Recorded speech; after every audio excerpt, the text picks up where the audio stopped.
হযরত শাহবাজ কালান্দার একটি গাছের নিচে বিশ্রাম নিচ্ছিলেন।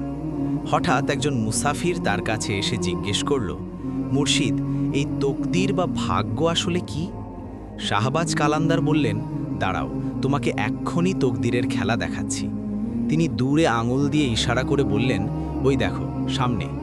মুসাফির তাকিয়ে দেখল একটি হরিণ ঘাস খাচ্ছে। এমন সময় একজন শিকারী পা টিপে টিপে এগিয়ে এলো এবং হরিণটিকে শিকার করার জন্য ধনুক তাক করে বসল। কিন্তু দুর্ভাগ্যবশত সে একটি সাপের গর্তের ওপর গিয়ে বসে পড়েছিল।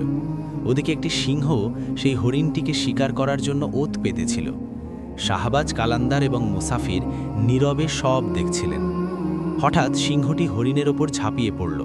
ঠিক সেই মুহূর্তেই শিকারী তার ধনুক থেকে তীর ছাড়তে চাইল, কিন্তু তীর ছোড়ার আগেই সাপটি তাকে দংশন করল। বিষের যন্ত্রণায় শিকারীর হাত কেঁপে উঠল এবং তীরের নিশানা ভুল হয়ে সরাসরি সিংহের গায়ে গিয়ে লাগল। সিংহটি সেখানেই মারা গেল। ওদিকে শিকারীও সাপের বিষে চিৎকার করতে করতে মাটিতে লুটিয়ে পড়ল। এরপর যা ঘটল তা ছিল আরও বিস্ময়কর। হরিণটি দৌড়ে এসে শাহবাজ কালান্দারের পায়ের কাছে এসে বসল। মুসাফির এই দৃশ্য দেখে অবাক হয়ে গেল।